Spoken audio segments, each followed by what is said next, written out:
नमस्कार भक्तों, स्वागत है आपका। आज हम भादो मास के कृष्ण पक्ष की अजा एकादशी की कथा का श्रवण करेंगे। कुंती पुत्र युधिष्ठिर बोले कि हे जनार्दन, अब आप मुझे भाद्रपद मास की कृष्ण पक्ष की एकादशी के बारे में बतलाइए। उस एकादशी का क्या नाम है तथा इसकी क्या विधि है, मुझे विस्तार पूर्वक कहिए। श्री कृष्ण जी बोले कि हे राजन, भादों की कृष्ण पक्ष की एकादशी को अजा कहते हैं। इसके व्रत करने से समस्त पाप नष्ट हो जाते हैं। जो मनुष्य इस दिन भगवान की भक्ति पूर्वक पूजा करते हैं तथा व्रत करते हैं, उनके समस्त पाप नष्ट हो जाते हैं।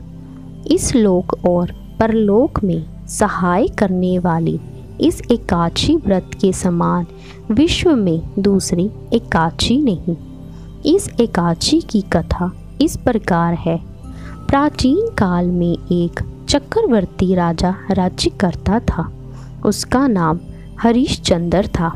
वह अत्यंत वीर, प्रतापी तथा सत्यवादी था। उसने अपनी स्त्री तथा पुत्र को बेच डाला। वह स्वयं एक चांडाल का सेवक बन गया। उसने उस चांडाल के यहाँ कफन लेने का काम किया, परंतु उसने इस आपत्ति के काम में भी सत्य को ना छोड़ा। जब इस प्रकार रहते हुए उसको बहुत वर्ष हो गए तो उससे अपने इस नीच कर्म पर बड़ा दुख हुआ और वह इससे मुक्त होने का उपाय खोजने लगा। वह उस जगह सदैव इसी चिंता में लगा रहता था कि मैं क्या करूं। एक समय जब वह चिंता कर रहा था तो गौतम ऋषि आए। राजा ने इन्हें देखकर प्रणाम किया और अपनी दुख की कथा सुनाने लगे। महर्षि राजा के दुख से पूर्ण वाक्यों को सुनकर अत्यंत दुखी हुए और राजा से बोले कि हे राजन, भादों के कृष्ण पक्ष में एक एकादशी होती है। एकादशी का नाम अजा है। तुम उसी अजा नामक एकादशी का विधि पूर्वक व्रत करो तथा रात्रि को जागरण करो। इससे तुम्हारे समस्त पाप नष्ट हो जाएंगे।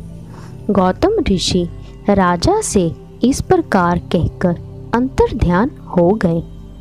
अजा नाम की एकादशी आने पर राजा ने मुनि के कहे अनुसार विधि पूर्वक व्रत तथा रात्रि जागरण किया। अजा नाम की एकादशी आने पर राजा ने मुनि के कहे अनुसार विधि पूर्वक व्रत तथा रात्रि जागरण किया। उसी व्रत के प्रभाव से राजा के समस्त पाप नष्ट हो गए।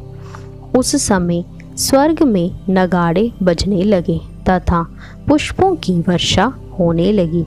उसने अपने सामने ब्रह्मा, विष्णु, इंद्र, महादेव जी आदि देवताओं को खड़ा पाया। उसने अपने मृतक पुत्र को भी जीवित तथा स्त्री को वस्त्र तथा आभूषणों से युक्त देखा। व्रत के प्रभाव से उसको पुनः राज्य मिला। अंत समय अपने परिवार सहित स्वर्ग लोक को गया।